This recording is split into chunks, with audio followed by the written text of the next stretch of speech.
persistent service asset. Asset 14. What survives a corporation? MXTM aka Pirate 1 or VJ Tsunami X. August 12, 2026. Chapter 94. What survives a corporation? The building had been empty for 19 months when Miriam Cho first walked back through its front doors. Although empty was not quite the right word for a place that still contained the habits of thousands of people. The lights had been disconnected from the public system long before the sale was approved, but the emergency circuits had been left isolated rather than stripped, and the old access doors still carried the faint abrasion marks left by identification badges against the readers. Somebody had removed the REDEEMR lettering from the reception wall. They had done a careful job, taking the individual letters away without damaging the plaster, but the wall had preserved their absence in a way that made the room feel more branded than it had when the name was actually there. Miriam stood in the doorway for several seconds before going farther inside. She had spent 12 years in that building, most of them before anyone outside the organization had heard the word REDEEMR used with either admiration or suspicion. She had known the place when the reception desk was staffed around the clock, when visitors were issued temporary credentials and escorted through the secure corridors, when the cafeteria served 3 meals a day because people routinely forgot what time it was, and when engineers could be found sleeping in conference rooms because a field deployment had gone wrong somewhere 3 time zones away. She had also known it after the first investigations began, when people started carrying copies of their own emails into meetings and asking whether certain phrases might someday be interpreted as evidence of intent. Now there was only dust, the faint smell of old insulation and the particular acoustics of a large building whose equipment had been switched off without being removed. Her footsteps returned to her with a slight delay. "You're remembering it." Arturo Velasco stood behind her. Miriam turned.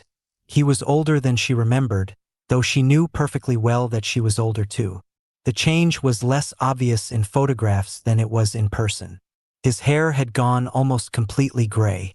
He had gained weight around the middle and lost some of the hard economy in his movements that had once made him look permanently impatient. But his eyes were the same, and when he looked into the building, he did not have the expression of a man visiting a ruin. He looked like someone entering a machine room and immediately noticing which gauges were still worth reading. "I am," she said. "Don't." She smiled. "Don't what?" "Remember it as it was." "Why?" "Because that's how people end up rebuilding things they should have left behind." Miriam looked back into the lobby. "And what should we leave behind?" Arturo took his time answering. "The part where we thought the building was the organization." They walked in together. The first room they entered had once been used for operational planning. The furniture had been removed, but the wall still held the outlines of several display panels. Miriam remembered the room crowded with maps, service diagrams, and projections that had made the world look almost manageable. REDEEMR had always been particularly good at creating that impression. Give enough information to a sufficiently intelligent group of people and almost any crisis could be turned into a set of variables, thresholds, contingencies, and response pathways. The trick, she had learned much later, was that the people who existed inside those diagrams were never as obedient to the model as the model required them to be. Arturo ran his fingers along one of the empty mounting rails. "This one used to be the Western Corridor." "I know." 312 service points. 314, Miriam said. 2 were added later. He looked at her. "See? What? You remember?" She laughed quietly. "You think I forgot?" "No. I think that's the problem." They continued down the corridor. The purchase had been completed 2 weeks earlier. The legal entity that held the property had acquired the real estate and the transferable fixtures. It had not acquired the REDEEMR corporate name, nor was it attempting to represent itself as a successor to the former company. That distinction had been explained repeatedly to the lawyers, the insurers, the local authorities, and, most importantly, to themselves. REDEEMR was not a single asset that could be bought and restarted. It was a sprawling consortium of companies, partnerships, licenses, intellectual property arrangements, manufacturing relationships, regional operators, research agreements, and financial interests distributed across jurisdictions. Some of those entities had been badly damaged by the Quintana Roo litigation. Some had ceased operating. Others had sold assets, changed ownership, relocated, or found new partners. Many had continued more or less normally elsewhere in the world.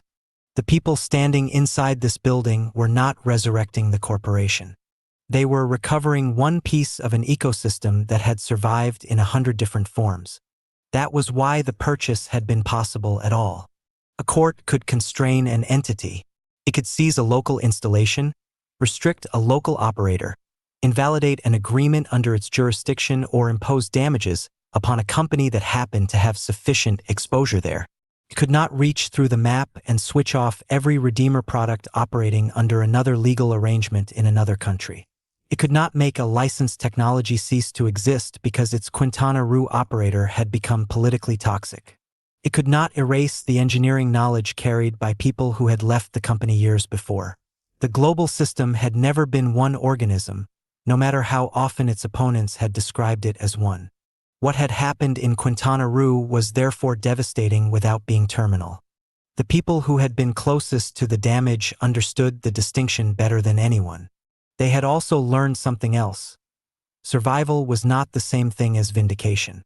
Miriam stopped beside a door marked with a faded laboratory code. "Do you remember what happened here?" Arturo looked at the door. "Which version?" She smiled. "The one we told ourselves." He looked at her for a moment, then opened the door. The laboratory beyond had been stripped of most of its equipment. Several workbenches remained bolted to the floor. A ventilation hood had survived. There were still anchor points in the concrete where larger systems had once been installed. Along one wall, someone had left a section of whiteboard untouched, perhaps because the writing had been considered too difficult to remove without damaging the surface. Miriam walked toward it. There were fragments of equations, a date, 3 initials, a warning about thermal load, and, in one corner, almost invisible beneath layers of later erasure, a sentence somebody had written in black marker. "Do not optimize this again until we know why it works." Miriam stared at it. Arturo laughed. "I remember that. You wrote it." "I did." "You were furious." "I was right." "You were furious because you were right." "That too." She touched the board without touching the writing. "What happened to the system?" "It worked." "For how long?" "For years." "And then?" "It failed." "Why?" Arturo looked at the old sentence. "Because we optimized it." Miriam turned toward him. He shrugged. "We reduced the redundancy, increased efficiency, lowered the maintenance burden, improved the yield. Every number looked better. And the thing we'd optimized out was the reason the original system was stable." She nodded slowly. This was the kind of memory they had come back for. Not the product, not the patents, not the corporate mythology, the failures. They spent the rest of the morning walking through rooms neither of them had entered since the corporation's final years. Sometimes they disagreed about what had happened. Sometimes one remembered an event the other had forgotten entirely. Once, Miriam stopped in the doorway of a small conference room and remembered a meeting Arturo insisted had occurred in another building. They checked the old facility records later and discovered that both memories were correct. The meeting had begun in one location and moved during a power failure. That was what institutional memory actually looked like. It was not a database. It was a crowd of imperfect witnesses.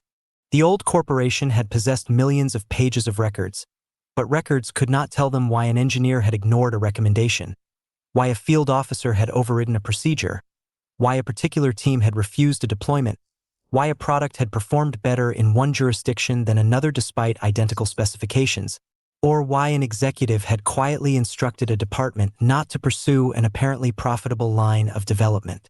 Those things lived in people. Some of those people were dead.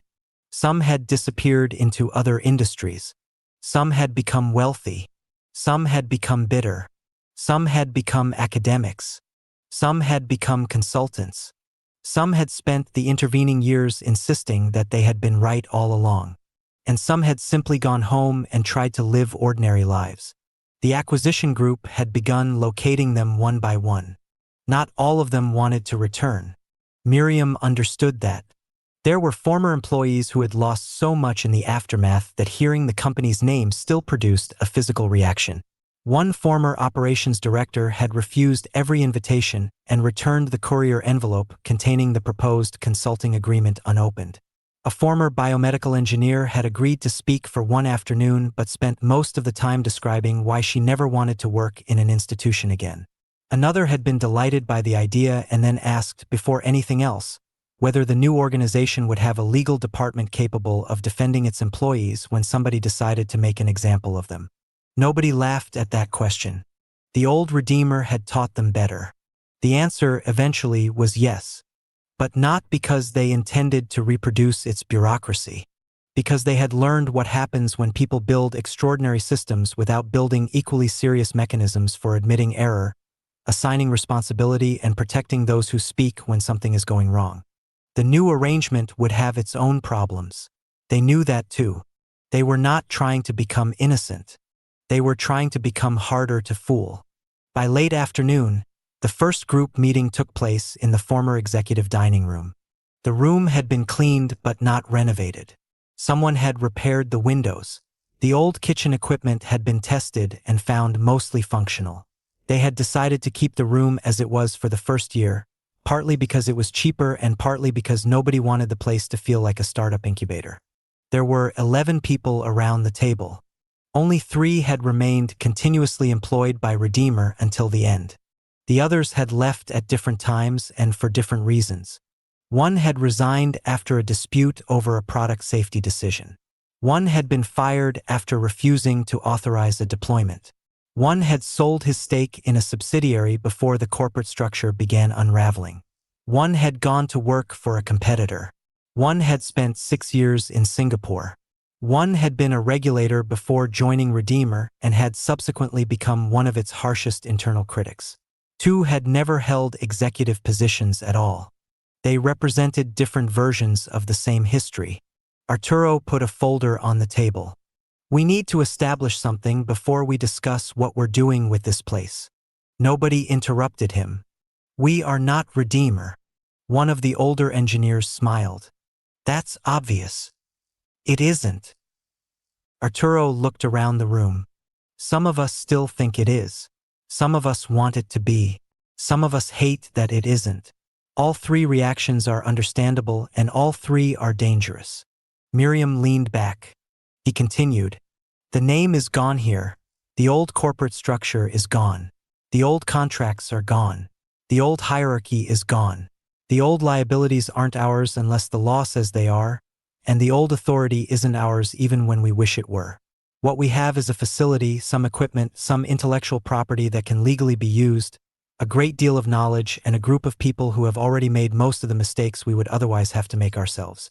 A woman named Elena, who had worked in REDEEMR's field medical division, folded her hands on the table. And the mistakes we haven't made yet? Arturo nodded. Those are still ours. Nobody laughed. Elena looked around the table. Good. That was the first moment Miriam believed the project might actually work. The disagreement came later, when they began deciding which products to recover. The temptation was to begin with the most commercially successful systems. That was the obvious strategy. Rebuild what had already proven itself, remove the obsolete components, improve the margins, and take advantage of markets that had become more receptive since the old corporation's collapse. Miriam objected. That's exactly how we got into trouble. How? Asked one of the investors. We keep mistaking market validation for technical validation. The investor frowned. It sold. So did things that shouldn't have. Another engineer joined her. The products with the highest historical revenue aren't necessarily the products with the greatest future value. Some of our most consequential work never made money because it was ahead of the market or because the corporate structure couldn't justify carrying it long enough. Such as?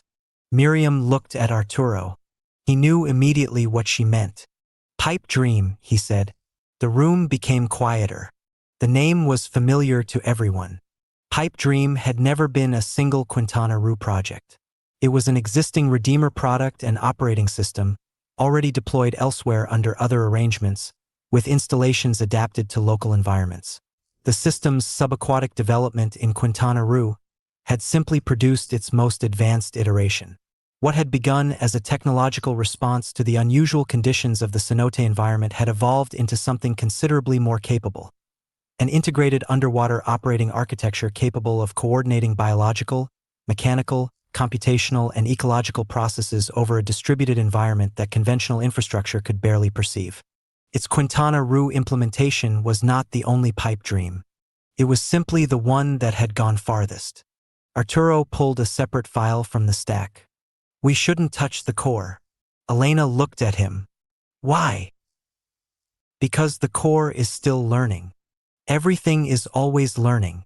Not like this." He opened the file and spread several pages across the table. "The system has adaptations here that don't exist in the other deployments. Some of them aren't even in the commercial documentation. They emerged because the cenote environment forced the architecture to solve problems it had never encountered elsewhere." Miriam studied the diagrams. "And the glyphs?" Nobody spoke for a moment. The question had become unavoidable. Pipe Dream had begun leaving markers in certain areas of its operating territory. Some were clearly functional. Some served as distributed identification and monitoring points. Some appeared to have a ceremonial or tributary component, a way of acknowledging the surrounding environment and its human custodians while simultaneously giving the system another means of maintaining awareness of its own footprint. In places exposed to water erosion and prolonged physical strain, the markers could appear extraordinarily old. That had already caused speculation. The people in the room knew better. "They're ours," Arturo said. "All of them." "No, not all the ones people are going to find." Miriam looked up. Arturo smiled slightly. "That's the problem with leaving evidence in a place that has been inhabited for centuries. Eventually people will find something and decide it means something else." Elena looked at the photographs. "Do we tell them?" Arturo shook his head. "Not yet." "Why?" "Because the important thing isn't what they look like." He gathered the photographs. "The important thing is why Pipe Dream needs them." Nobody asked the obvious follow-up. They already knew. Pipe Dream was no longer simply operating inside an environment. It was keeping track of itself within that environment. And that meant the cenote system was becoming something more than a collection of installations. It was becoming a distributed habitat. The meeting continued after dark. Food arrived from a nearby cooperative. Someone found wine. Someone else objected that wine made bad decisions easier. Nobody listened. They talked about licensing structures, regional partnerships, independent operators, and the enormous complexity of the existing REDEEMR network. The old organization had never truly owned everything that carried its name. It had licensed, partnered, financed, insured, manufactured, franchised, subsidized, and cross-invested across jurisdictions. Its products had survived because the consortium had been more modular than its critics understood. The Quintana Roo judgments had therefore damaged one part of the network without destroying the whole. That fact had saved the technology. It had also created an unexpected opportunity. The people at the table could now move between jurisdictions. They could establish new partnerships where the political environment was more receptive. They could transfer research. They could license systems through entities untouched by the local judgments.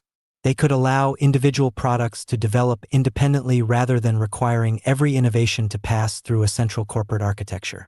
For the first time, fragmentation could become an advantage. Miriam listened to the discussion and realized that this was what they had actually purchased. Not a building. Not a factory. A second chance at institutional design. She said so aloud. Arturo shook his head. Not a second chance. What then? A chance we didn't have the first time. She considered that. What's the difference? The first time we thought we were building a company. He looked around the room at the people who had once belonged to that company. This time we know we're building a system. Near midnight, after everyone else had left, Miriam remained in the old dining room. Arturo came back for his coat and found her standing by the window. You should go home. I know. You aren't going to. No. He joined her. Outside, the grounds were dark except for a few temporary work lights. Beyond them, the jungle was almost completely black, with the occasional movement of something small passing through the vegetation.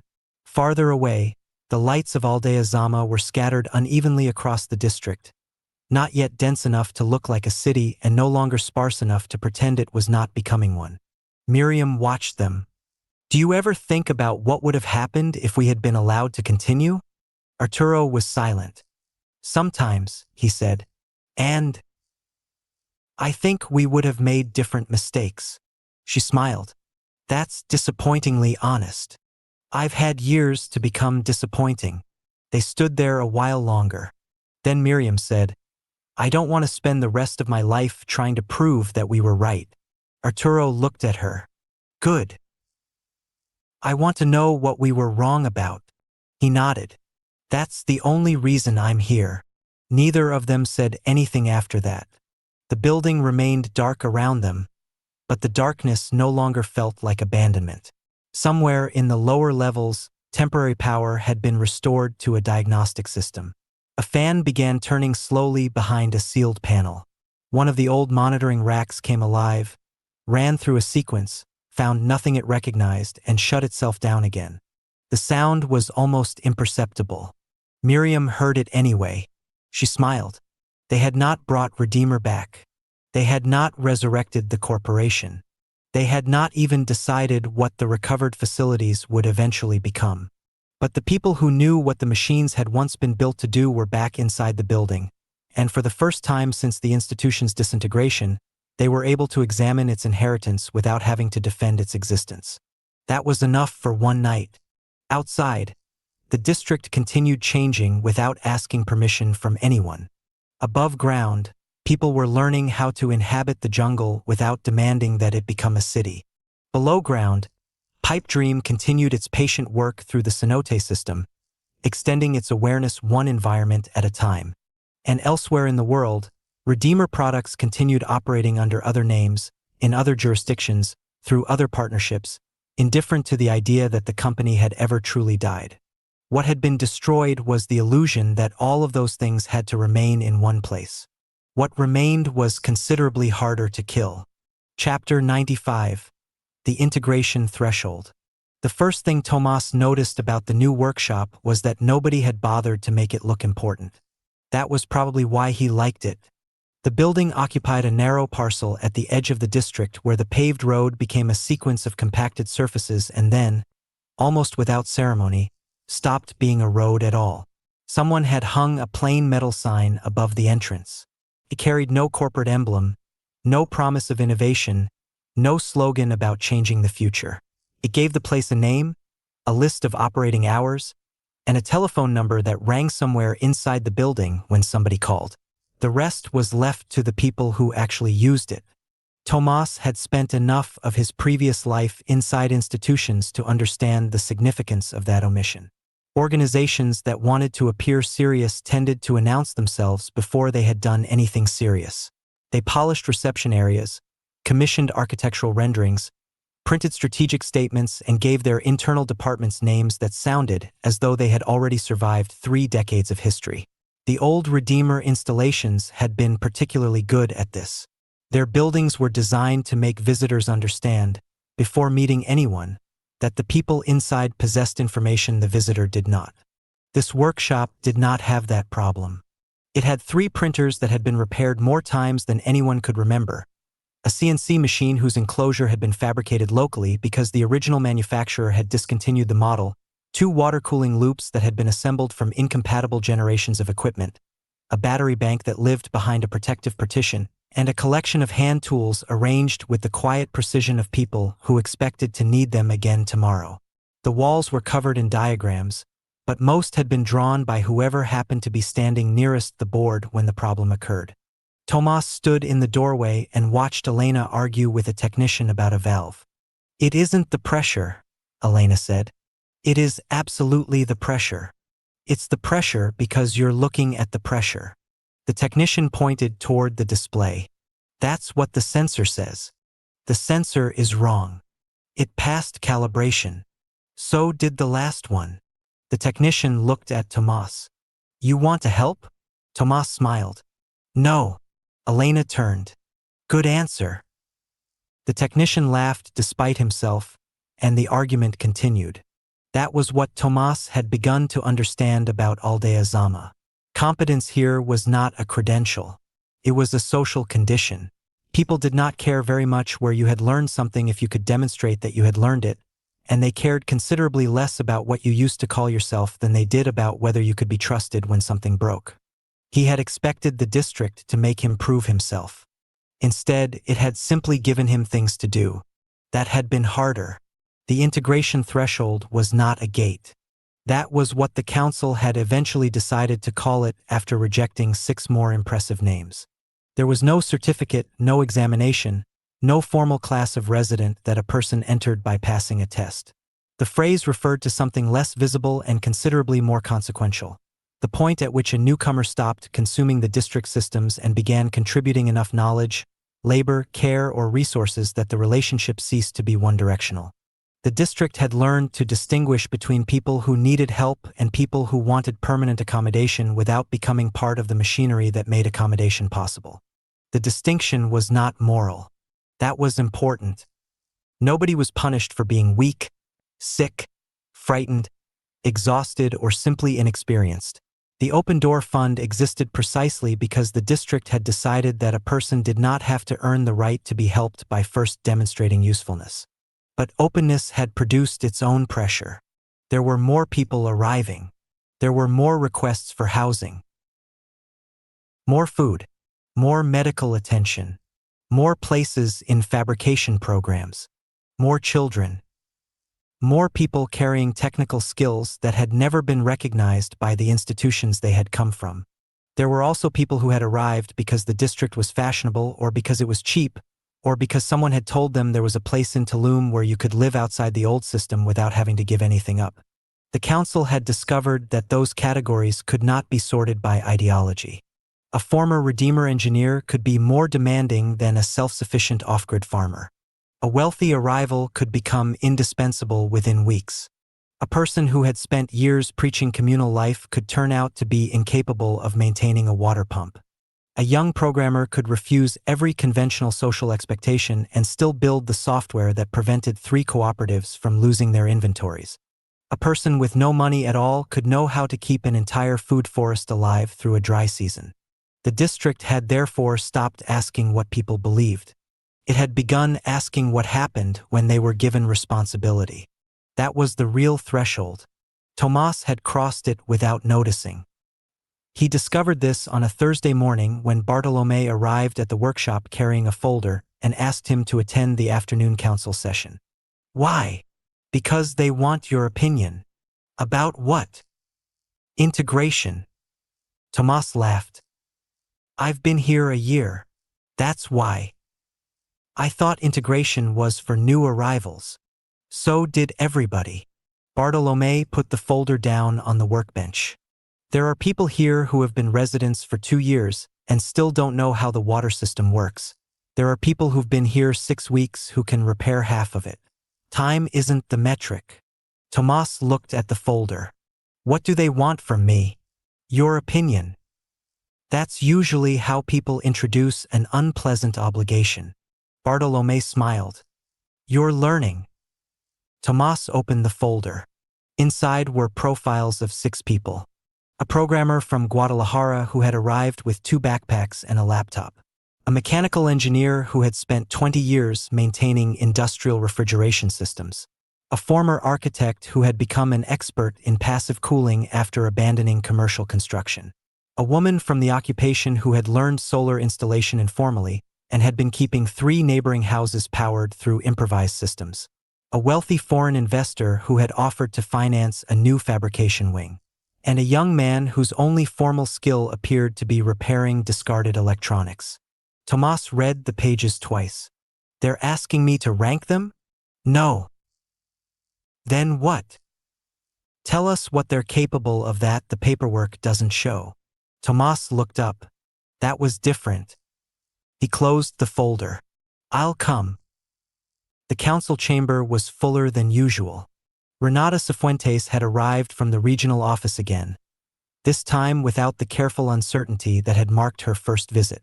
She had begun to understand the district in the only way bureaucracies ever really understood anything, by watching what continued to function after the people responsible for it had left the room. She had also begun to understand that the population figures did not tell the important story. Aldea Zama had become increasingly difficult to classify. It was not a municipality. It was not a cooperative. It was not a private development. It was not an intentional community in the familiar sense. It contained all of those things without becoming any one of them. The upper-tier properties remained. That fact had never been erased. Beyond the district's more improvised edges, the walled residences of the affluent continued to exist, some occupied only intermittently, some maintained by staff who lived elsewhere, some belonging to people who had begun to spend more time in the district precisely because the surrounding systems were becoming unusually reliable. The old distinction between luxury and necessity had not disappeared. It had become complicated. A villa with a private generator was still a villa with a private generator.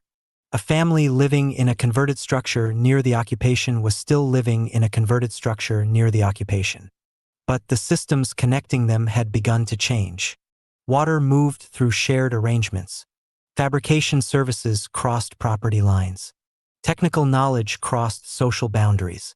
People who had once regarded the occupation as a problem began asking its residents how they had managed to keep certain things running without municipal infrastructure. And people from the occupation began discovering that the wealthy residents possessed resources they had previously assumed would never become accessible to them. Neither side had become the other. That was the mistake outsiders kept making. They expected integration to look like assimilation. It did not. The district was becoming a place where incompatible lifestyles could remain incompatible while becoming materially interdependent. That was much harder and much more durable. Renata listened while the council discussed the 6 applicants. The investor spoke first. I can finance the expansion. Noemi nodded. We know. I don't understand the hesitation. It's not about the money. Money usually makes these decisions easier. Here it makes them more complicated. The investor looked around the room. What exactly do you want from me? Noemi answered without hostility. Nothing you aren't willing to give. That's not an answer. It's the only one we have. The room remained quiet. Tomas understood the problem immediately. The investor was accustomed to negotiating from scarcity. He possessed something other people wanted, and therefore assumed the possession itself established his position within the hierarchy. The district operated differently. Resources mattered, but resources were not automatically authority. Tomas had seen the same principle in the workshop. A person could arrive with $1 million and still be unable to tell whether a pump was failing because of pressure, temperature, contamination, or a bad sensor. Someone with no money could know the answer in 30 seconds. The district did not pretend those forms of knowledge were equal. It simply refused to pretend that one erased the other. The investor finally looked toward Tomas.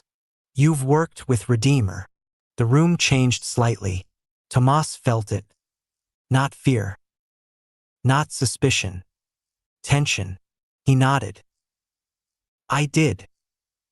You understand large-scale infrastructure. Some of it. You understand capital requirements. Yes. Then tell me whether this district can scale. Tomas considered the question.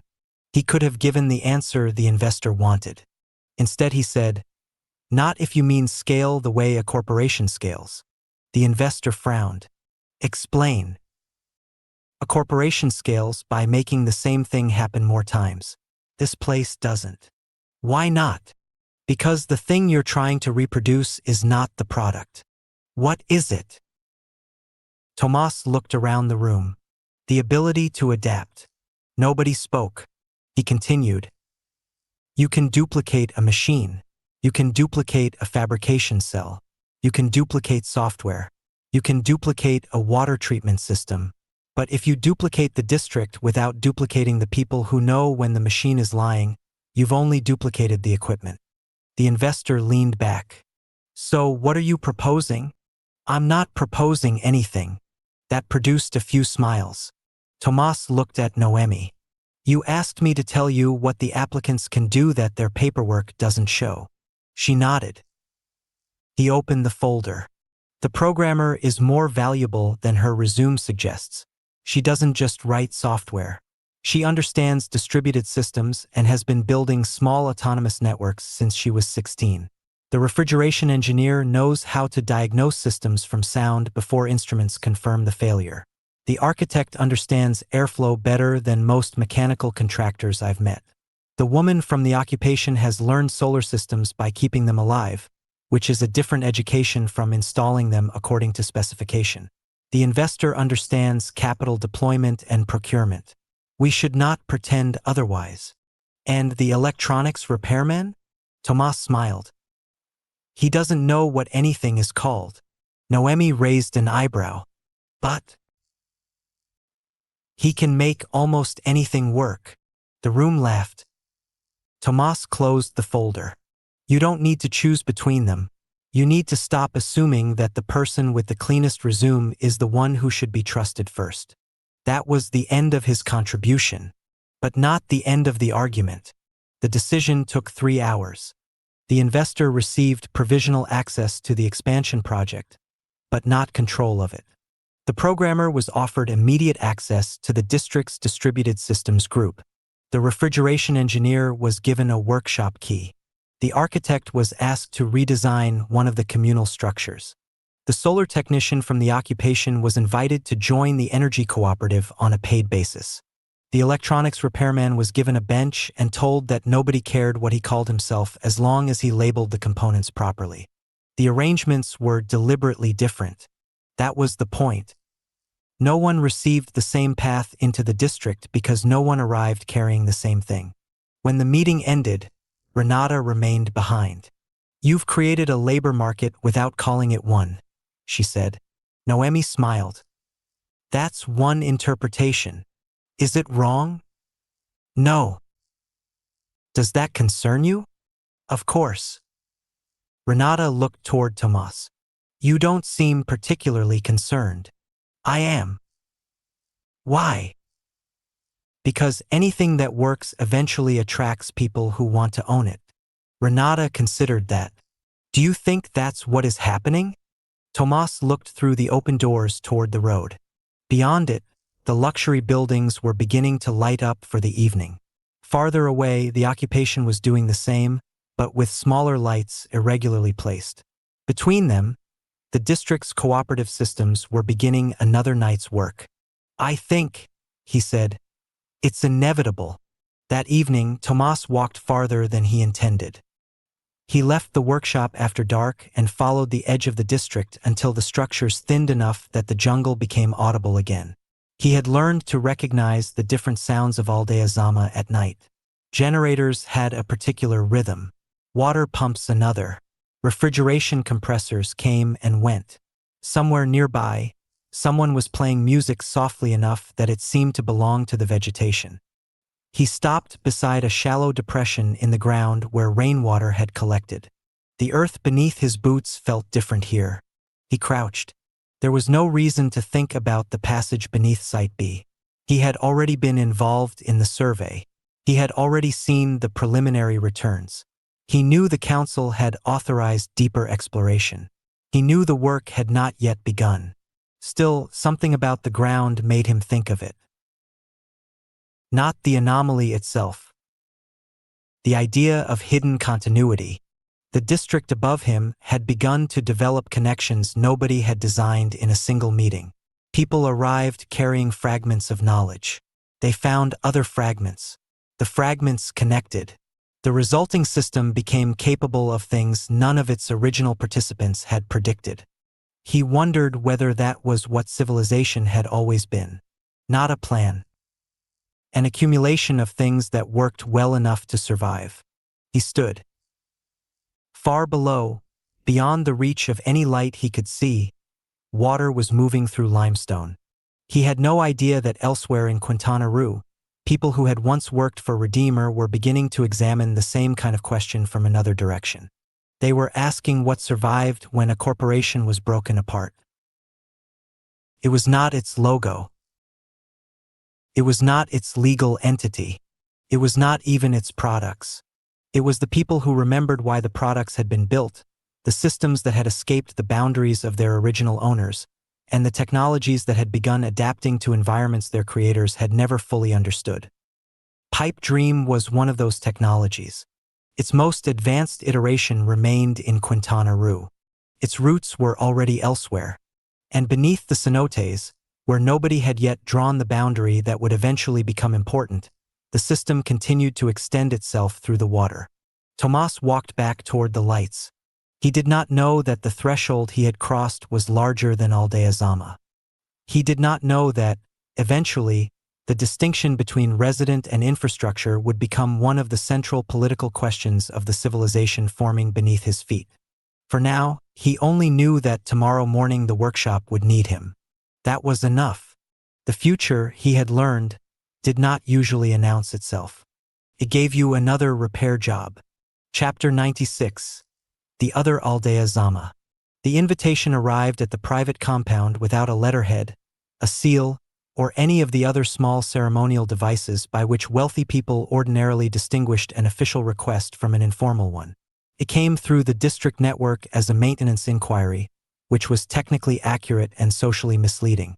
The estate wanted a systems assessment. More precisely, its owners wanted to know why a property that had been designed to function independently of almost everything around it had begun depending upon the people around it. The request eventually reached Lucia because the first engineer who received it understood enough to know that the problem was not an engineering problem in the conventional sense. The estate had redundant power, independent water treatment, multiple communications pathways, private security, climate-controlled storage, autonomous irrigation, and a fabrication room containing equipment that most of the district's cooperatives would have considered extravagant. Nothing was visibly broken. The systems were performing within specification.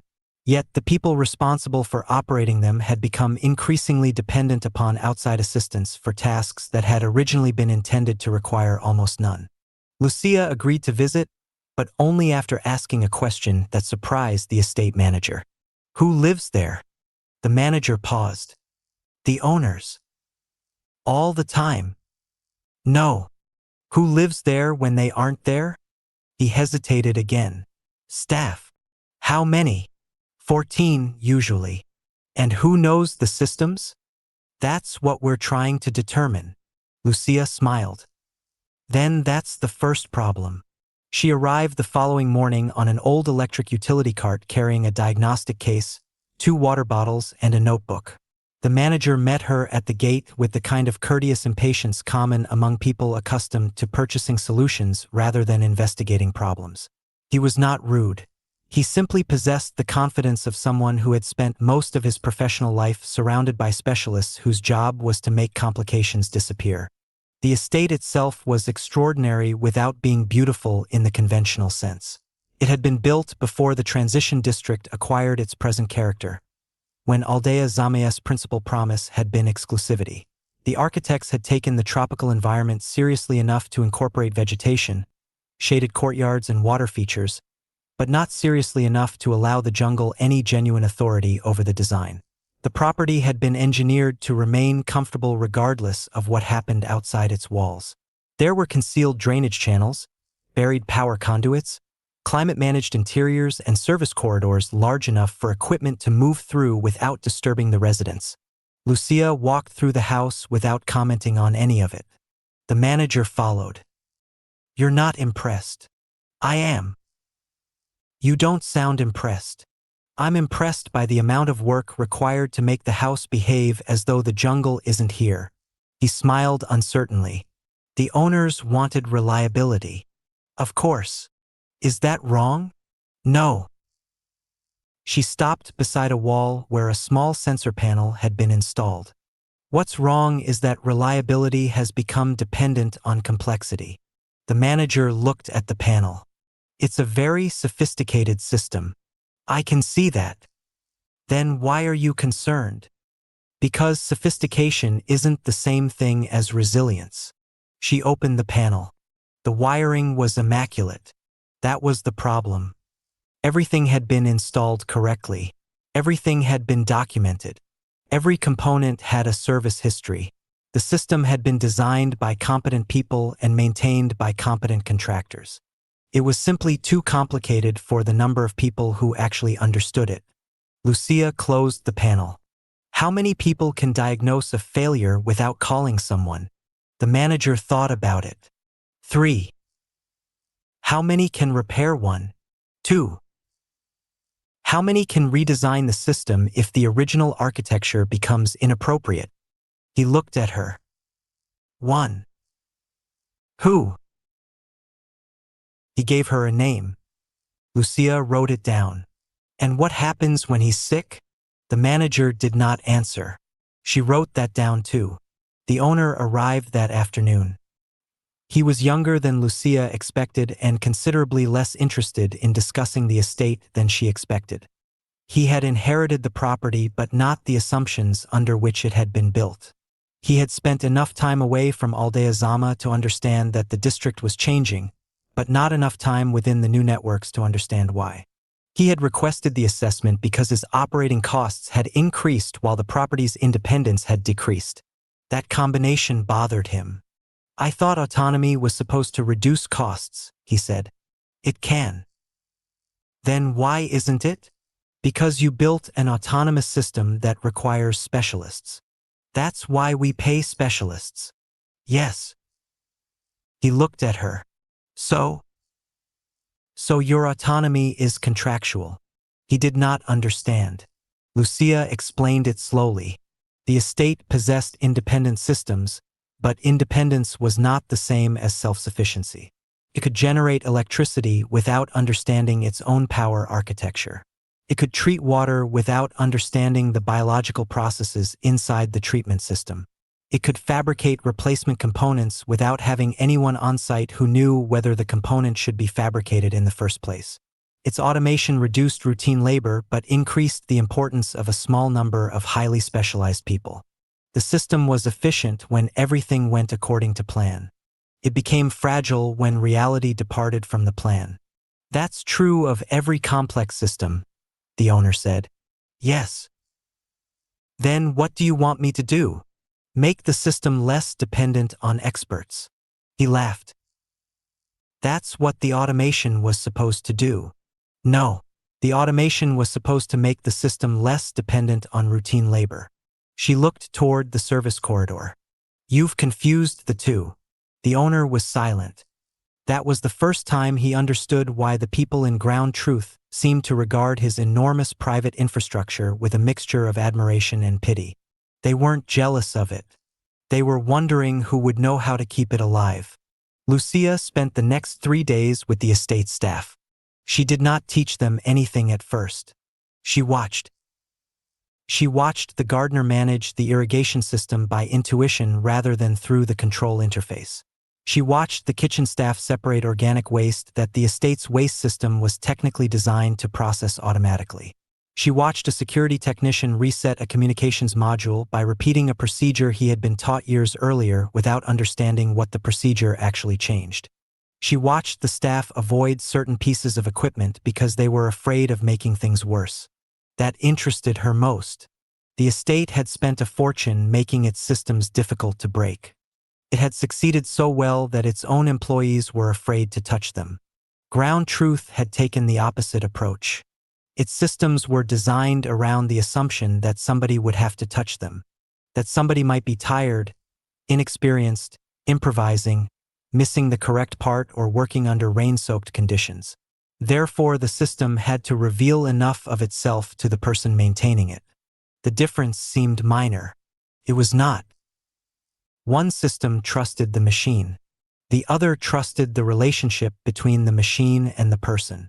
Lucia began redesigning the estate around that relationship. She did not remove the automation. She added ways for human beings to understand what it was doing. She simplified the control layers. She created physical overrides. She documented failure modes in language the staff actually used. She took several functions that had been centralized and distributed them across systems that could continue operating when one component failed. Most importantly, she trained the staff to modify the system rather than merely operate it. The owner watched the process with growing fascination. "You're making it less sophisticated." "No." "Less expensive?" "Eventually." "Less dependent on outside specialists?" "That's the idea." "Then why does it seem more complicated?" "Because now the people who live here are part of the system." He looked through the glass toward the garden. That answer remained with him.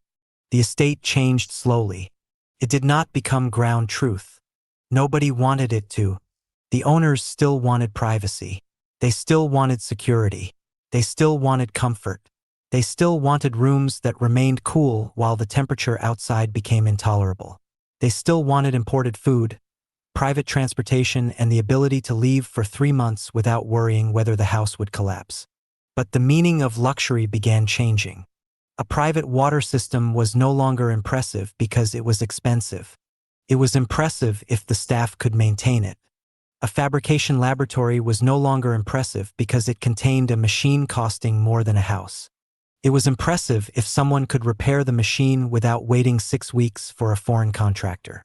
A private power system was no longer impressive because it could run the entire property. It was impressive if the property could lose one component without losing the system. The estate became less like a fortress and more like an organism. That change was noticed by other estates. One owner asked Lucia for a copy of the maintenance architecture. She refused. Not because she wanted to keep the knowledge proprietary. Because she knew that copying the architecture without understanding the principles would merely create another elaborate dependency. Instead, she offered to train their staff. The offer was accepted. Then another estate asked. Then another. The upper tier had begun to discover ground truth without ever becoming ground truth. The people living in the occupation noticed something else. For years they had watched the private compounds from the other side of walls. They had seen the landscaping, the generators, the security systems, and the private vehicles. The compounds had represented a world of resources that seemed inaccessible not merely because of money, but because of an invisible social boundary. Now that boundary was becoming porous in a strange direction. The upper tier needed technicians. The occupation had technicians. The upper tier needed people who understood local water. The occupation had people who had spent years learning where water went when the rains came. The upper tier needed fabricators. The occupation had young people who had learned to repair things because replacement was too expensive. The upper tier needed people who could work with biological systems. The occupation had residents who had learned through necessity how quickly tropical environments punish systems that ignored them. The relationship began as employment. It became apprenticeship. Then collaboration. Eventually, some of the people who had entered the compounds as maintenance workers were being invited into design meetings. That was where the old hierarchy began to change. Not disappear. Change. A wealthy owner could still dismiss a technician. A technician could still be underpaid. The old abuses had not evaporated simply because the district had acquired new ideas. But the technician now possessed something more valuable than a grievance. He possessed alternatives. If one estate treated him badly, another wanted his skills.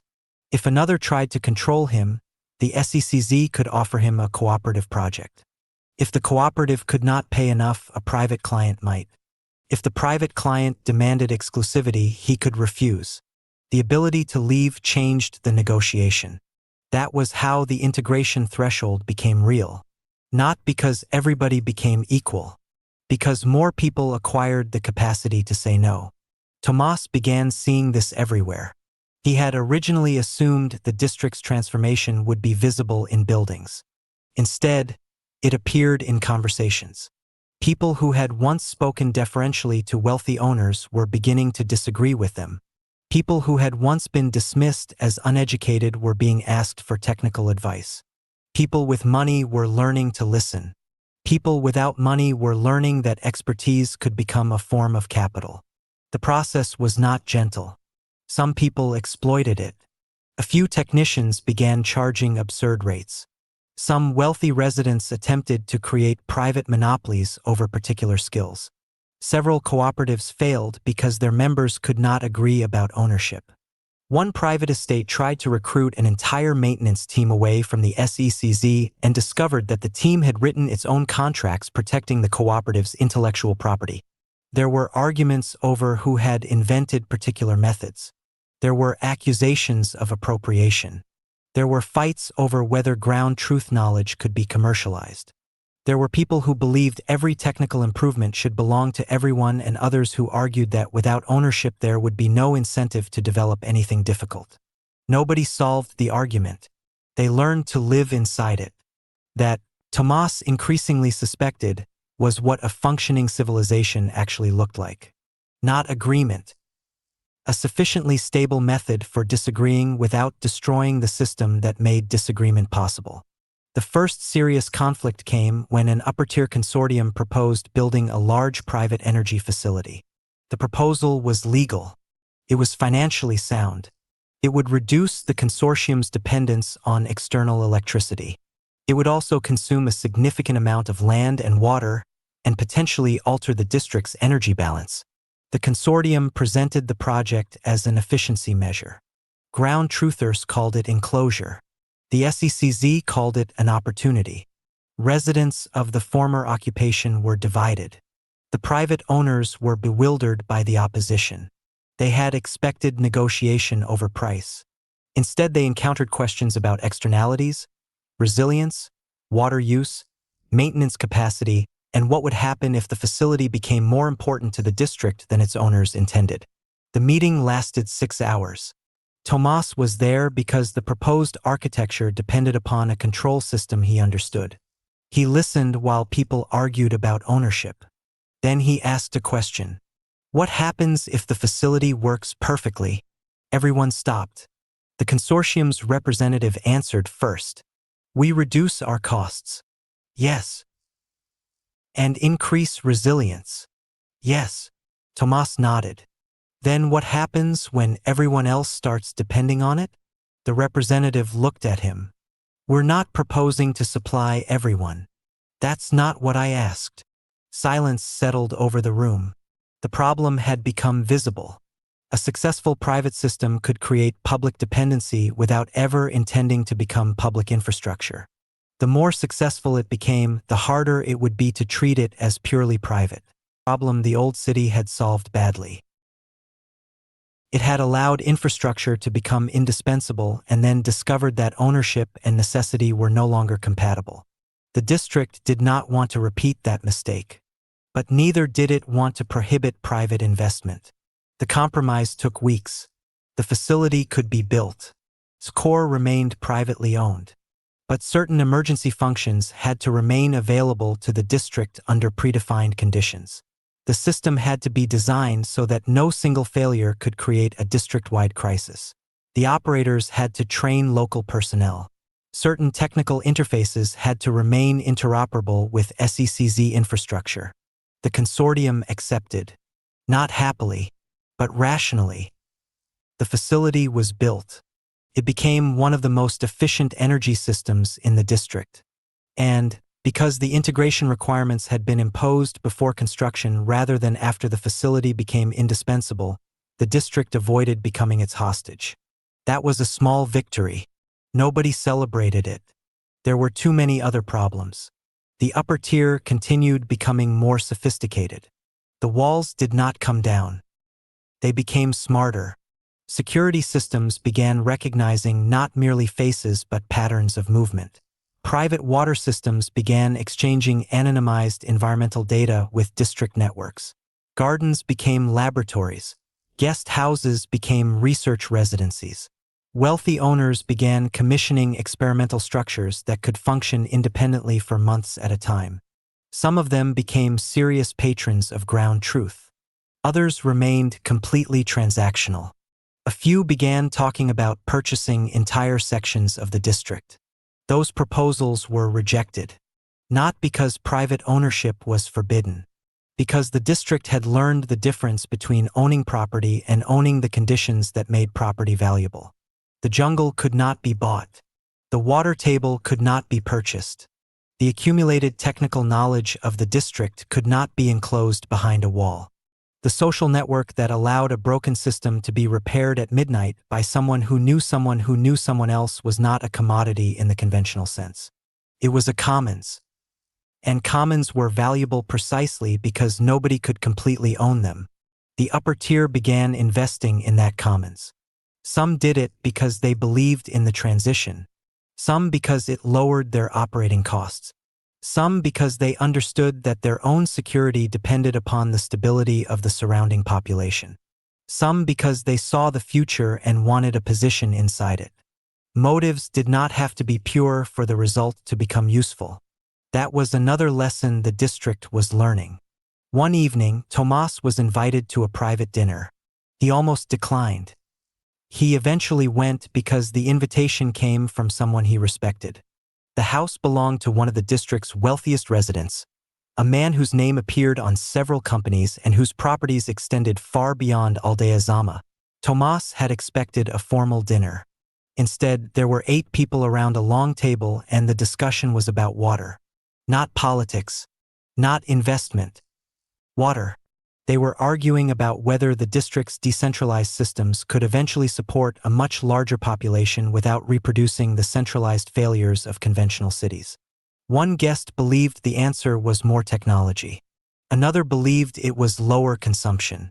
A third argued that both missed the point. The system doesn't need to provide everything, she said.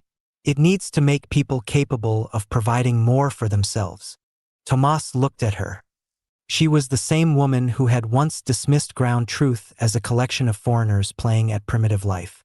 Now she was proposing its central principle to a room full of people who could afford almost anything. She noticed his expression. What? Nothing. You disagree? No. Then why are you smiling? Tomas looked toward the garden. I was just thinking that this place has become very strange. The woman laughed. That's what everyone said when they arrived. No, Tomas said. I mean, it has become strange in a good way. Outside, the irrigation system changed cycles. The house dimmed its lights automatically. Somewhere beneath the garden, water moved through a treatment loop. Beyond the walls, the occupation was experimenting with the same principles using fewer resources. Farther still, ground truth was doing the same thing with even fewer. And below all of them, unseen and indifferent to the distinctions between rich and poor, Pipe Dream continued extending its subaquatic presence through the cenote system. The different Aldea Zamas had not merged. They had become entangled. That was more difficult to reverse. The wealthy still had walls. The ground truthers still had their wilderness. The former occupation still carried the scars of its beginnings. The SECZ still had its committees, workshops, and arguments. The former Redeemers still had their installations, their memories, and their unresolved disagreements about what should be recovered. But each now depended, in some measure, upon something that belonged to another. It was not equality. It was not harmony. It was integration. And for the first time, the people building the future of Aldea Zama were beginning to understand that the most important threshold was not the one between rich and poor, city and wilderness, or above ground and below. It was the threshold between being able to survive inside a system and being able to change it without breaking it. Tomas had crossed that threshold long before anyone had thought to name it. He was beginning to suspect that an entire civilization was approaching it with him. Chapter 97. The people who were already building. By the time the first rains arrived with enough force to expose every weakness in every roof, ditch, terrace, and drainage channel in the district, the people of Aldea Zama had become accustomed to thinking of infrastructure as something that could be argued about before it failed. This was one of the less visible achievements of the transition. 2 years earlier, most residents had understood infrastructure primarily as a service.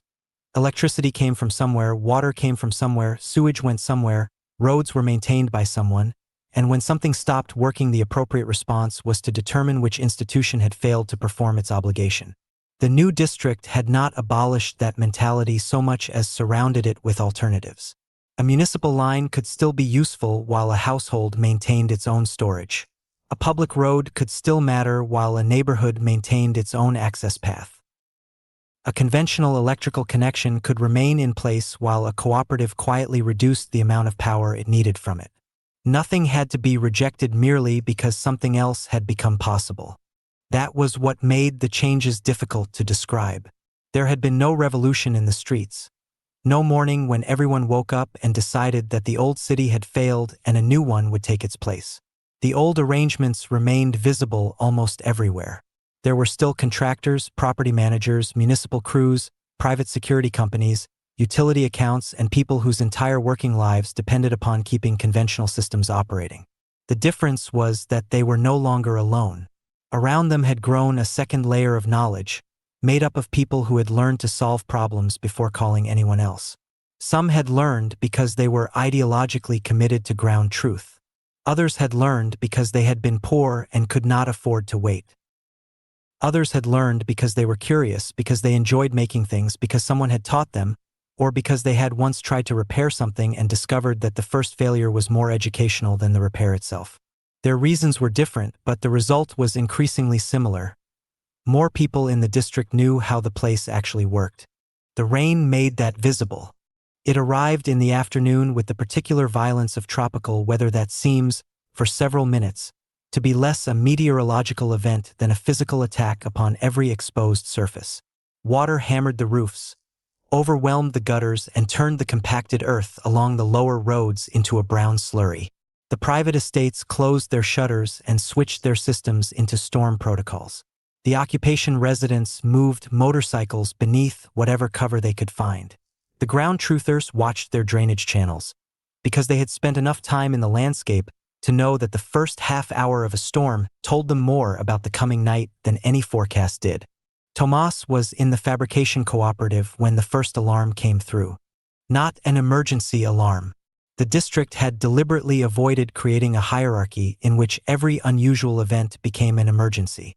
It was simply a message on the workshop network indicating that the drainage system serving 3 blocks near the old occupation had exceeded its expected flow rate. He read the message twice.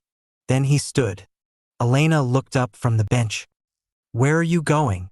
"To see why it's high. It's raining." "I noticed." She wiped her hands on a cloth. "I'll come."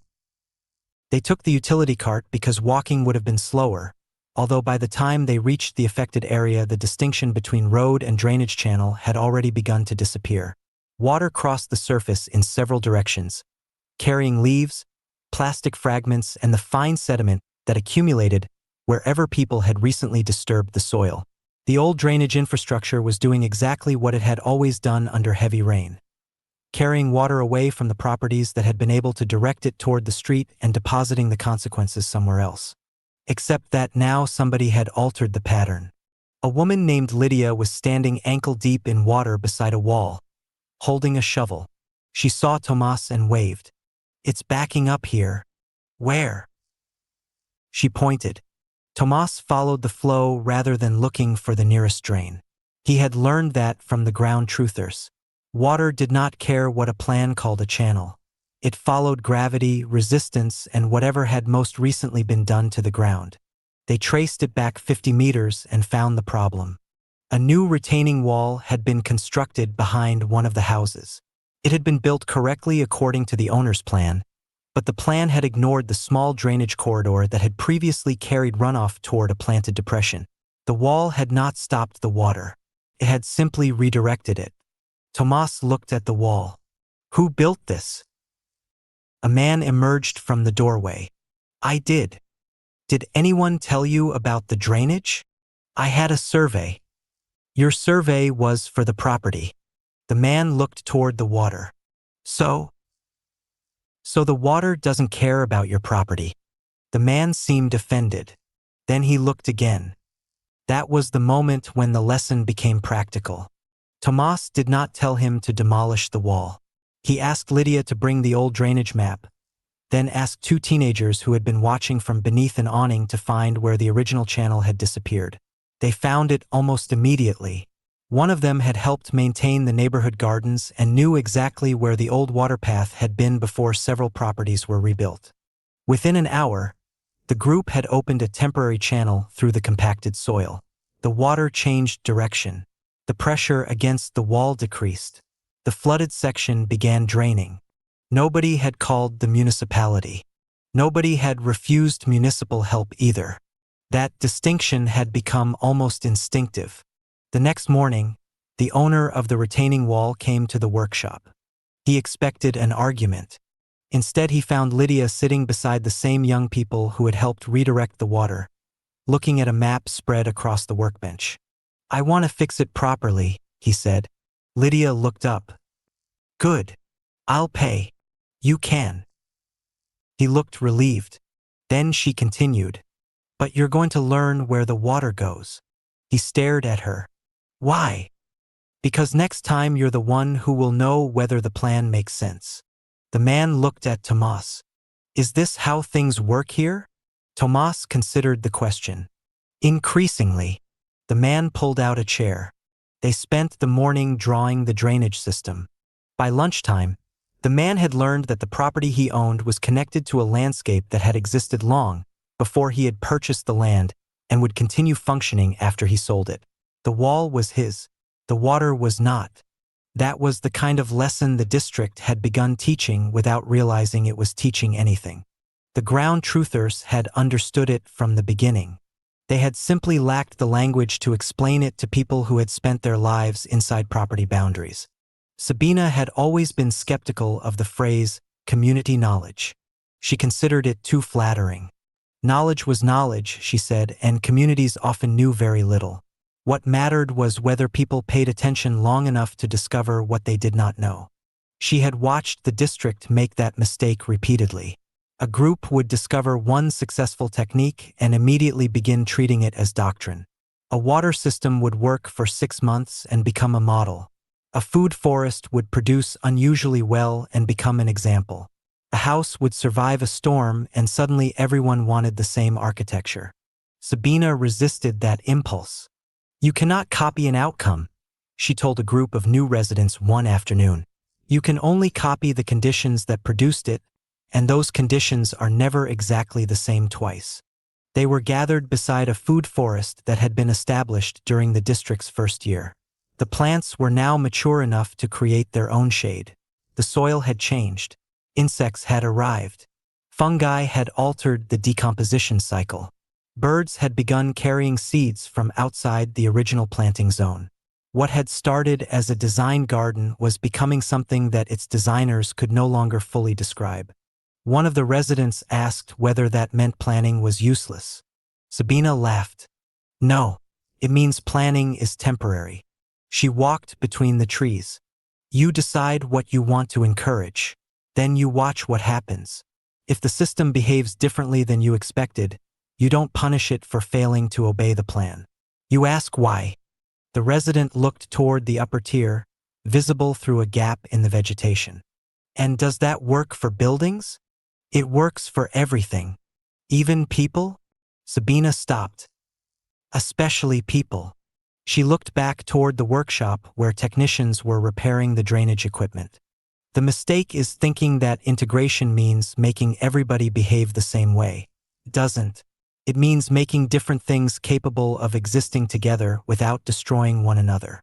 The resident nodded. Sabina continued walking. She had spent years watching outsiders misunderstand ground truth because they assumed its residents were trying to escape complexity. They were not. They were trying to distribute it. The old city had hidden complexity inside institutions. Ground truth placed more of it in people's hands. The transition district was discovering what happened when the two approaches met. That meeting produced an unexpected result. The young people who had helped repair the drainage channel began asking for more work. Not employment. Training. They wanted to know how the maps were made, how water flow could be modeled, how soil compaction affected drainage, how retaining structures could be designed without creating downstream failures. The SECZ workshop had already been offering technical courses, But attendance had remained uneven because many residents assumed the programs were designed for people who already possessed technical backgrounds. Tomas changed the structure. He removed the prerequisites. The first session filled immediately. The second required a waiting list. By the third, the workshop had people from every part of the district. A wealthy property manager sat beside a woman from the occupation who had never completed secondary school. A former REDEEMR engineer sat beside a 17-year-old who had learned electronics from discarded appliances. A ground truth farmer sat beside an architect who had spent 20 years designing luxury residences.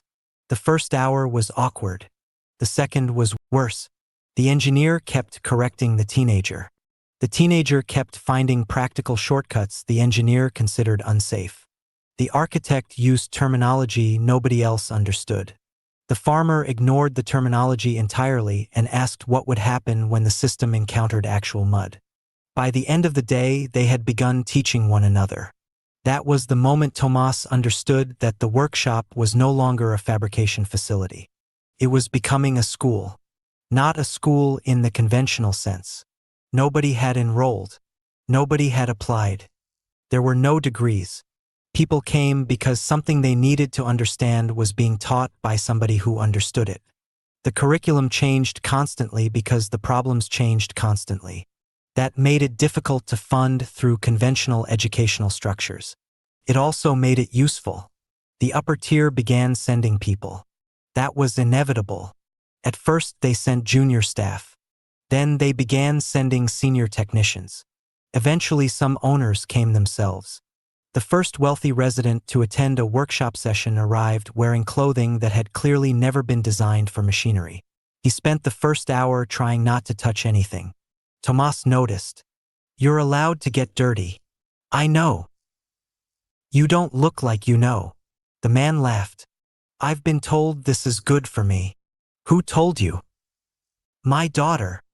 "Then you should listen." He did. By the end of the day, he had taken apart a pump, cleaned the intake assembly, and reassembled it under supervision. He had not become a technician. Nobody pretended he had. But he had learned enough to understand what his maintenance staff were talking about when they told him a pump was cavitating. That changed the relationship. The technician no longer appeared to him as somebody performing mysterious labor. The technician became somebody whose judgment he could evaluate. The owner became somebody who could ask better questions. That was the integration threshold in its most modest form. Not equality. Not revolution. Competence moving in both directions. The former occupation experienced a different transformation. Its residents had spent years being described by people outside the settlement as though the entire community belonged to a single category: poor, migrant, informal, illegal, displaced, needy. The labels changed depending upon who was speaking, but they all had the same effect. They turned individuals into a problem to be managed. The transition began to break that habit. A person who had arrived from another state 10 years earlier and learned to keep an improvised electrical network functioning during repeated failures was no longer simply an informal resident. She was an energy technician. A man who had built furniture from discarded construction materials was no longer simply someone living without adequate housing. He was a fabricator. A woman who had developed a system for preserving food through the hottest months without reliable refrigeration was not merely a poor household manager. She possessed practical knowledge that several wealthy estates were beginning to pay consultants to acquire. The vocabulary changed first, then the contracts, then the relationships. The people themselves had not suddenly become more capable. Other people had finally begun measuring the capabilities they already possessed. That was one of the most consequential changes ground truth had introduced into the district. It had not invented competence. It had created circumstances in which competence became visible. The process had its darker side. There were people who began exploiting the new market. A technician discovered that 3 estates depended upon the same specialized skill and began charging each one for exclusivity. A maker copied another person's design and attempted to claim ownership.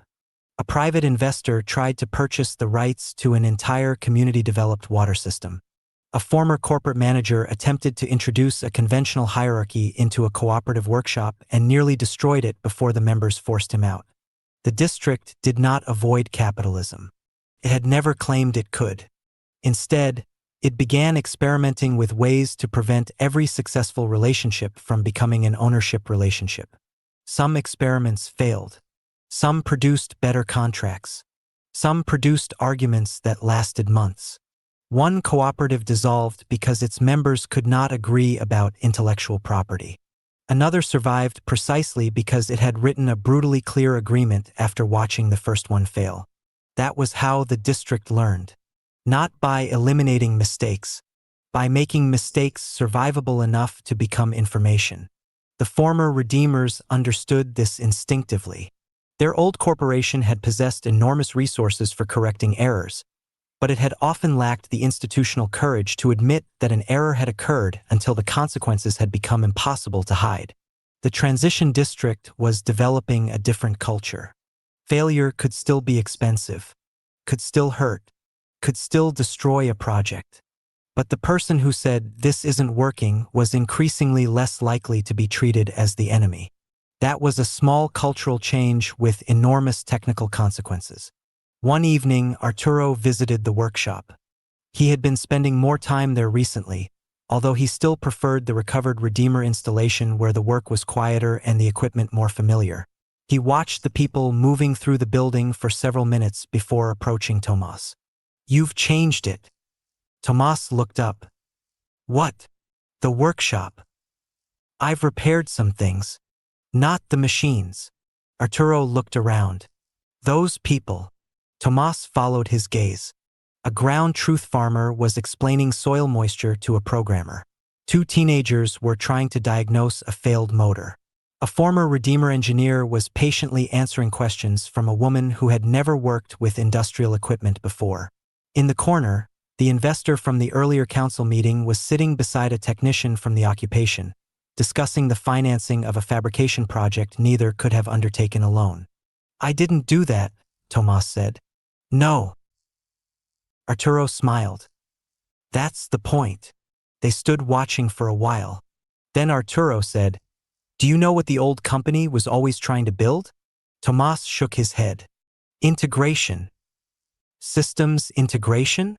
Everything integration. People, technology, logistics, capital, information. We thought if we could connect enough things, the system would become intelligent. And it did." Arturo looked toward the room. "Then we discovered that intelligence doesn't automatically make a system wise." Tomas considered that. "What makes it wise?" Arturo smiled. "I don't know." He looked again at the workshop. "Maybe enough people who are allowed to disagree with it." The rain returned that night. This time the drainage channels held. The retaining wall stayed dry. The water moved through the planted corridor and into the basin the neighborhood had restored. Sensors recorded the flow, but nobody needed the sensors to know whether the system was working.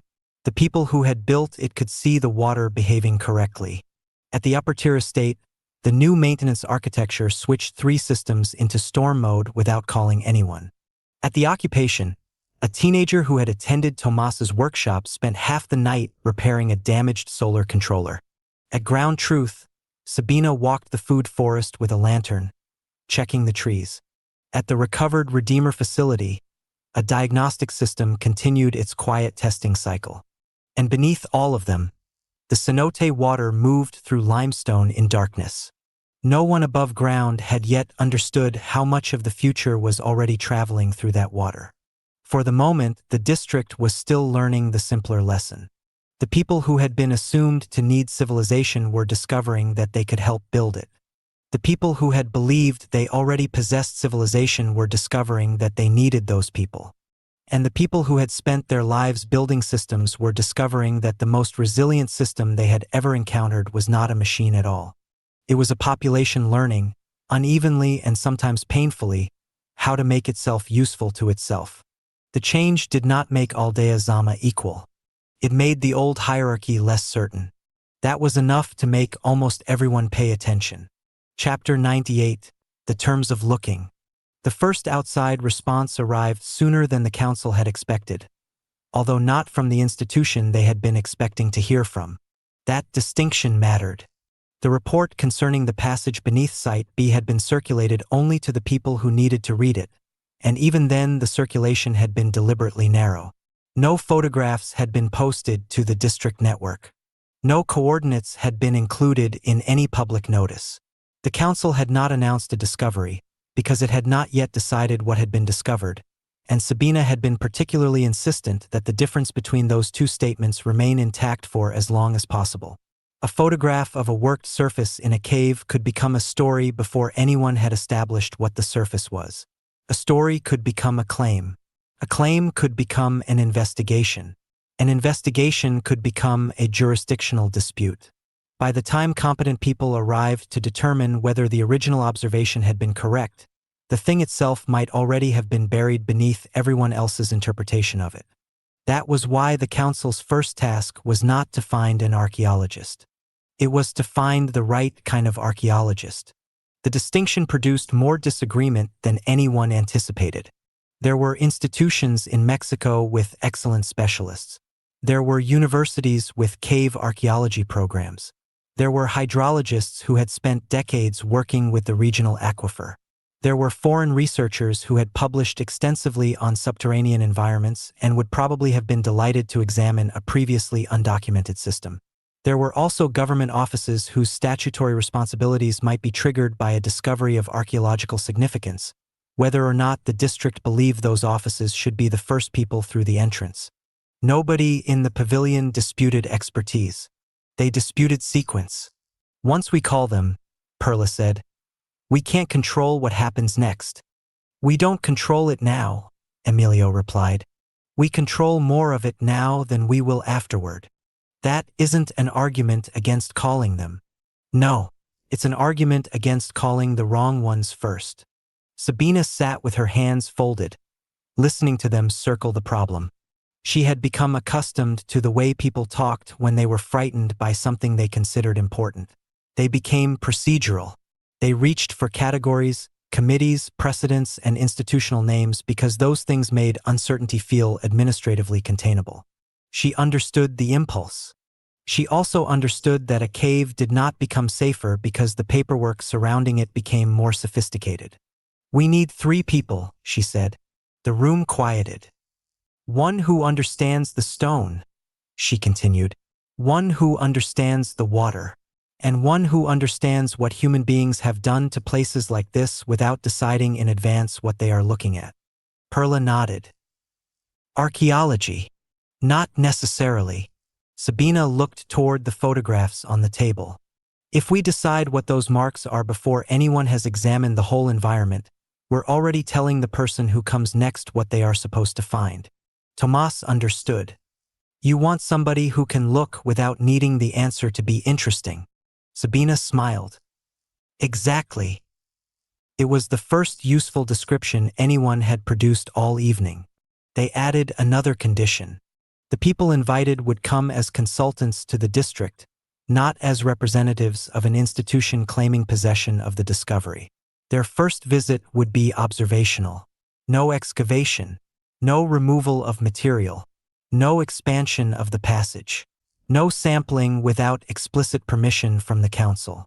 The photographs, measurements, and notes generated during the initial consultation would belong to the district archive, with copies provided to the specialists for their own research.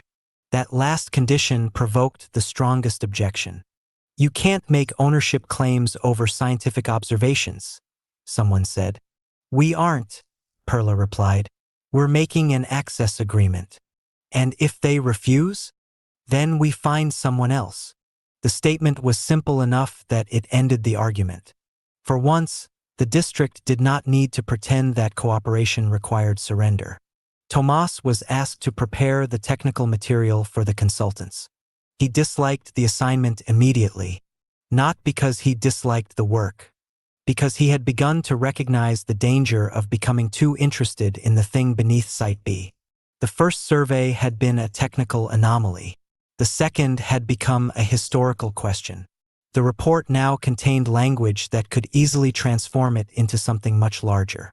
Deliberate construction. Unknown age. Unknown origin. Larger system.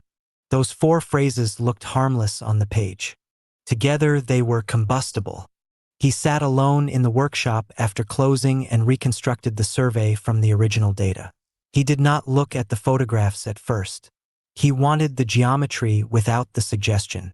The passage descended from the original void at a shallow angle before leveling out. The airflow remained directional. That continued to bother him. Natural cave systems could produce airflow, certainly, but the consistency of the movement was unusual given the limited information they had about the surrounding cavities. The passage also widened in a way that did not fit the initial expectation of a narrow karst conduit. The first team had described the widening cautiously, but Tomas could see it more clearly when he plotted the measurements. The passage was not simply getting larger. It was becoming more usable. He stared at the graph. That was an interpretation, not a measurement. He deleted the annotation, then put it back. He sat there for another 10 minutes. Finally, he wrote, "Passage geometry changes from constricted access to sustained human-scale volume." That was better. It said what he had observed without telling the reader what to think. He saved the file. Then he opened the photographs. The worked surface appeared almost embarrassingly ordinary on the screen. That was what disturbed him. It wasn't spectacular. There was no monumental doorway, no enormous chamber, no elaborate carving, no obvious technological object. Just a portion of stone whose smoothness did not make geological sense and a series of marks that did not immediately belong to any known category. The human mind wanted spectacle. The actual discovery offered ambiguity. Tomas preferred ambiguity. It was less likely to kill you. The first consultant arrived 3 days later. Her name was Dr. Ana Lucia Herrera, and she was irritated before she reached the pavilion.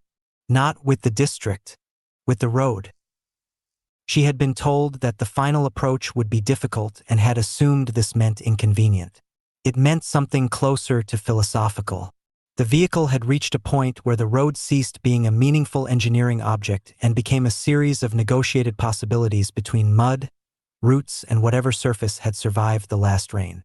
When she finally arrived, she stepped out of the vehicle, looked toward the pavilion and said, "You people built a transition district and forgot to transition the road." Perla laughed. Ana Lucia looked at her. Good. Someone here has a sense of humor. They liked her immediately. She spent the first hour asking almost no questions about the cave. Instead, she asked about the foundation.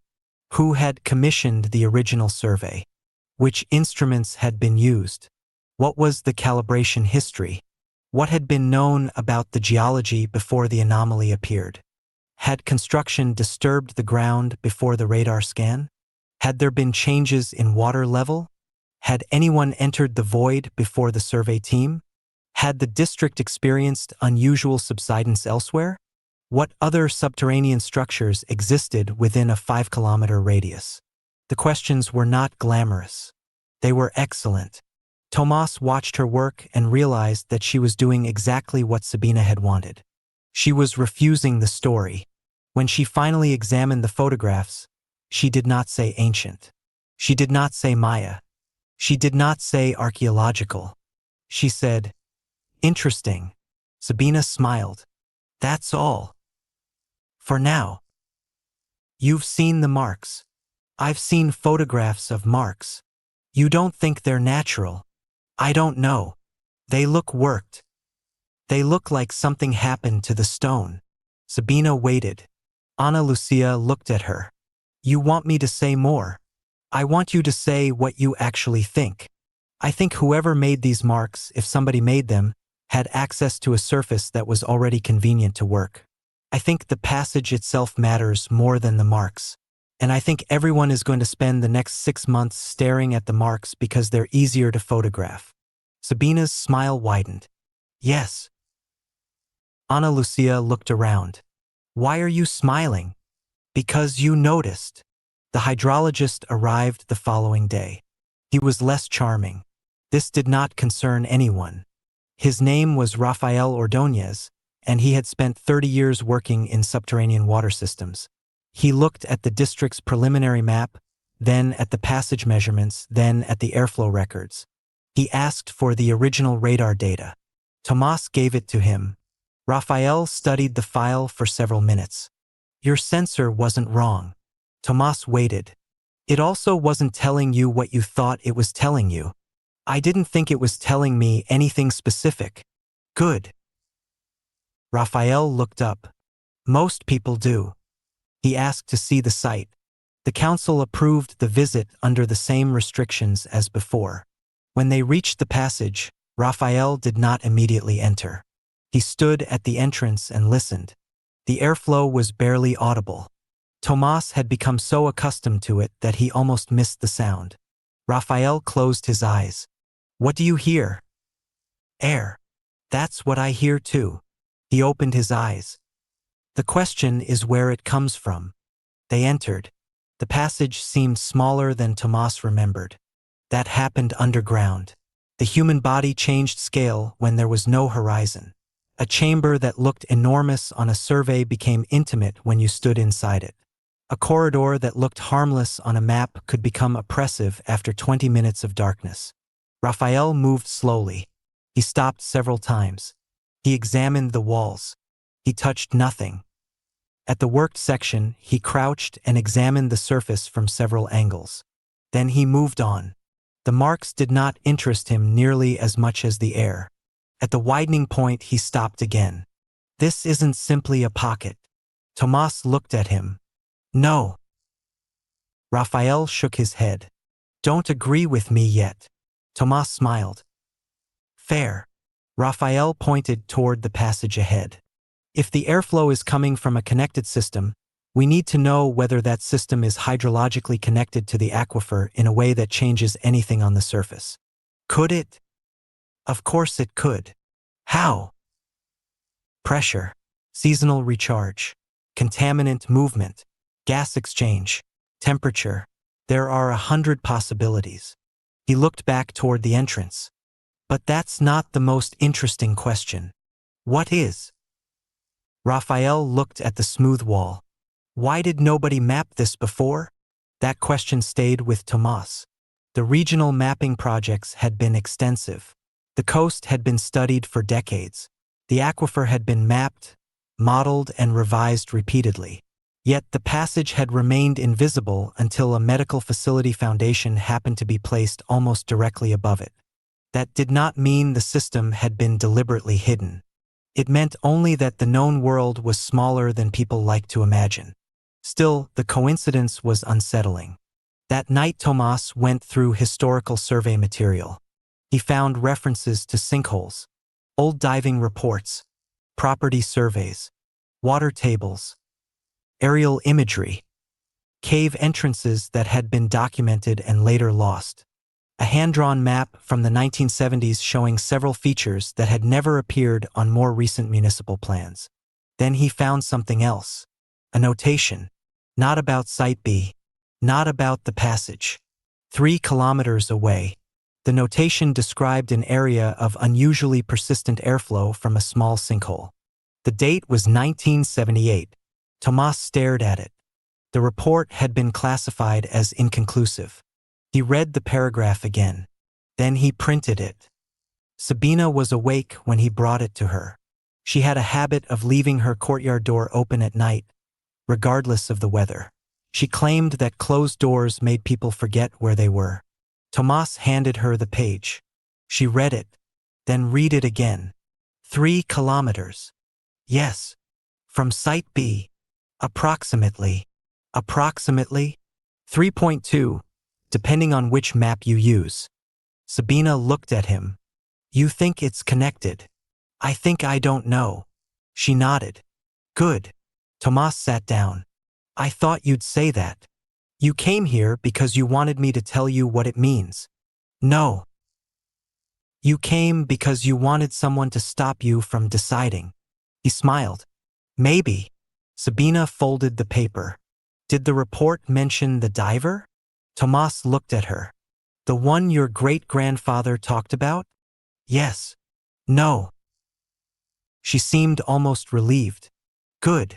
Why? Because if it did, we'd have a story. She handed the paper back. And right now we need evidence. The next morning, the council convened without announcing a formal meeting. This had become another district habit.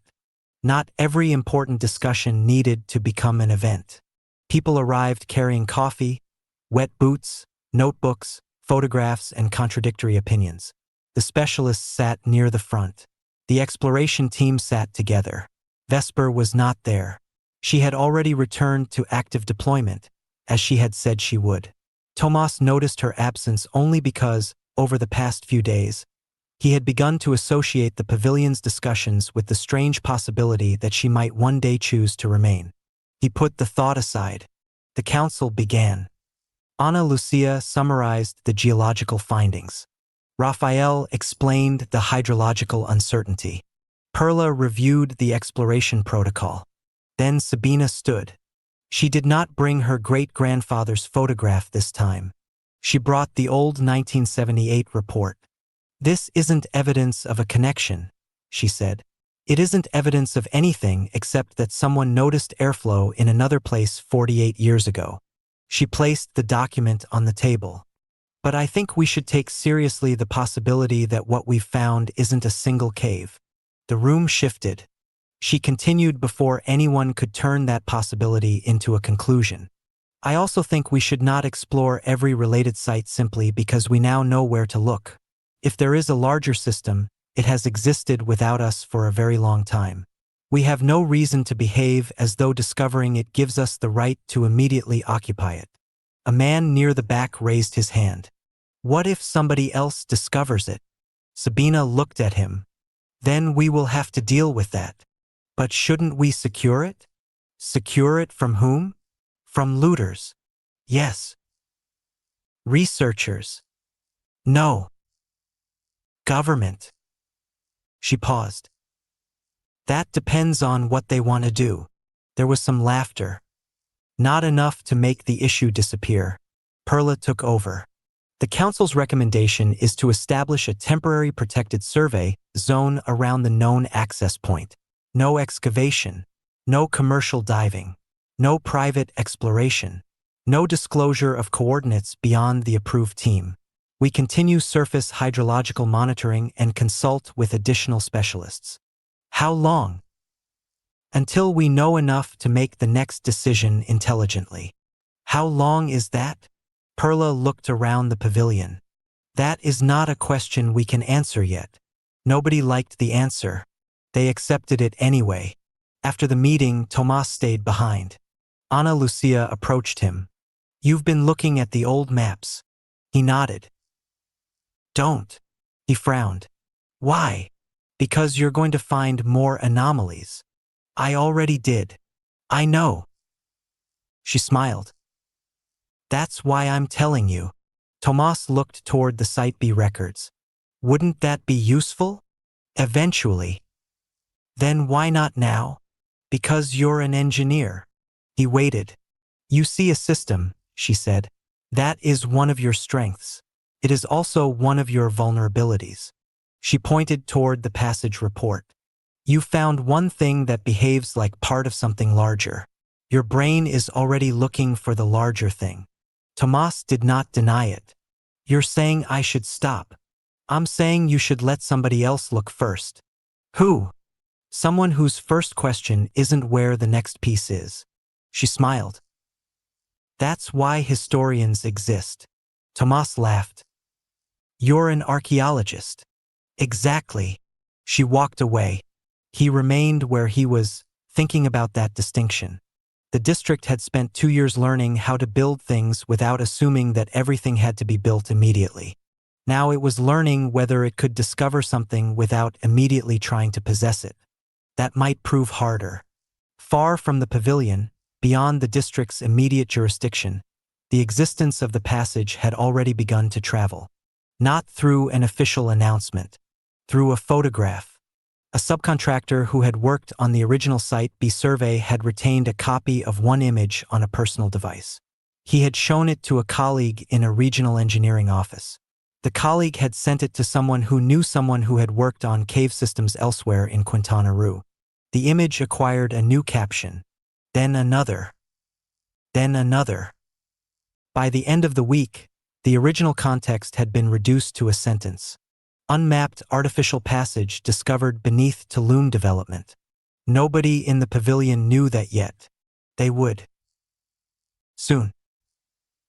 And somewhere else, somebody who knew exactly how sensitive subterranean infrastructure could become was already looking at the same photograph and asking a different question from the one the district had been asking. Not, who built it? Not, how old is it? Not even, where does it lead? But, who else knows? The answer at that moment was still almost nobody. That was about to change. Discussion text. Recent episodes. Persistent Service Asset Part 13. 11 hours ago, MXTM aka Pirate 1 or VJ Tsunami X. Persistent Service Asset Part 12. 23 hours ago. Persistent Service Asset Part 11. August 11th, MXTM aka Pirate 1 or to truly comprehend the Zeta Male, ye must look past the petty posturing of the shorebound world and examine the uncompromising ethos of the High Seas Pirate Charter. Not the theme park version with the parrot and the eye patch, but the one sitting in the historical record. Between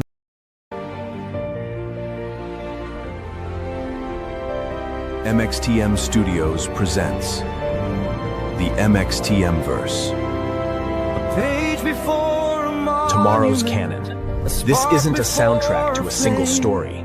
It's the soundtrack to an entire civilization.